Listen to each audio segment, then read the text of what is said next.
اور سختی اور تکلیف میں اور جنگ کے وقت ثابت قدم رہیں۔ یہی لوگ ہیں جو ایمان میں سچے ہیں اور یہی ہیں جو اللہ سے ڈرنے والے ہیں۔ عصر کی قسم کہ انسان نقصان میں ہے مگر وہ لوگ جو ایمان لائے اور نیک عمل کرتے رہے اور آپس میں حق پر چلنے کی تلقین اور صبر کی تاکید کرتے رہے۔ پھر ان لوگوں میں بھی شامل ہوا جو ایمان لائے اور جو صبر کی نصیحت اور ایک دوسرے کو مہربانی کی تلقین کرتے رہے۔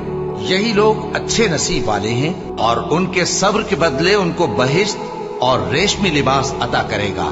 اس میں وہ تختوں پر تکیے لگائے بیٹھے ہوں گے، وہاں نہ دھوپ کی حدت دیکھیں گے نہ سردی کی شدت۔ ان پر درختوں کے سائے قریب ہوں گے اور میووں کے گچھے جھکے ہوئے لٹک رہے ہوں گے، اور خدام چاندی کے برتن لیے ہوئے ان کے ارد گرد پھریں گے، اور شیشے کے نہایت شفاف پیالے اور شیشے بھی چاندی